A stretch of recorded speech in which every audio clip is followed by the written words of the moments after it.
Since I was very young, I knew I wanted my career to be dedicated to something truly meaningful. But I surely wasn't born a volunteer.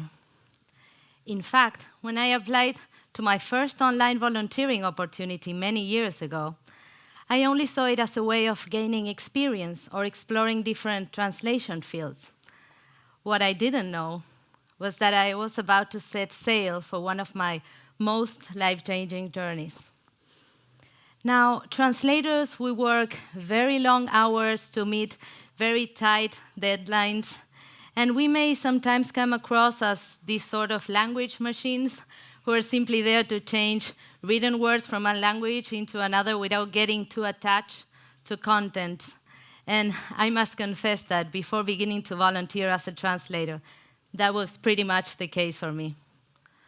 But one of the lessons I learned while collaborating with the UN online volunteering service is that our mission as volunteers, as well as the results of our actions, go far beyond our tasks, and that they are much more connected to our lives and to us than we may think.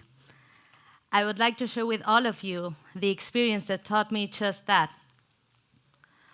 On one of the first tasks I was selected to do as a volunteer, I had to translate into English the first part of another country's code for children and adolescents, which includes many fundamental rights and duties.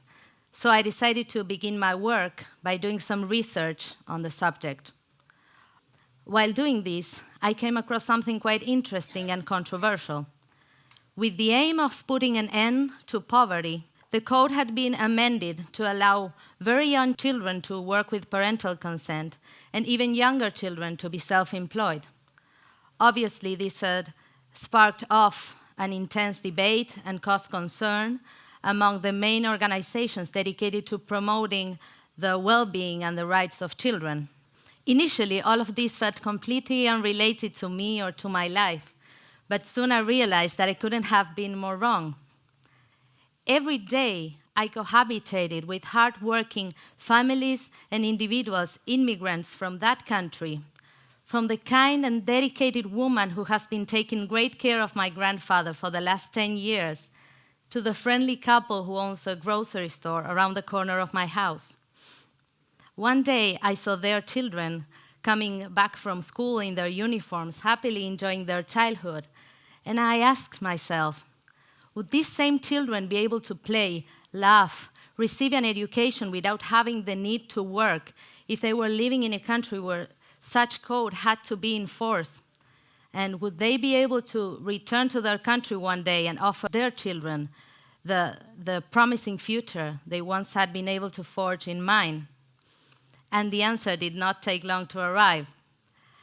That translation that I had just finished a few days before, and that was helping the UN Office on Drugs and Crime enhance their knowledge base, would be also available to all of the English-speaking member states and organizations so they can deeply understand, support, and assist all of the Latin American countries facing the same crucial human rights issue. In brief, I could have chosen to see this task simply as changing written words from one language into another, but instead, I chose to see a woman, I chose to see a couple and their children, I chose to see hope and opportunity. And that was the moment when I realized that through online volunteering, I had discovered a new and better side of myself, and that I had taken my passion in life and used it for what I hoped would be a much greater purpose. Now, I have always believed that things happen for a reason and only when they have to. I must admit that I was very lucky to be brought up by wonderful and loving parents, to have received an excellent education, and to be born in a century in which the world is just a click away. However, I do not like to think of who I have become simply as a result of fate. All of my life choices, as well as the effort put in along the way, have turned me into the proud volunteer translator I am today. And that is why today, I believe that words can not only be translated, they can also make a change. And that great volunteers are made, not born. Thank you very much.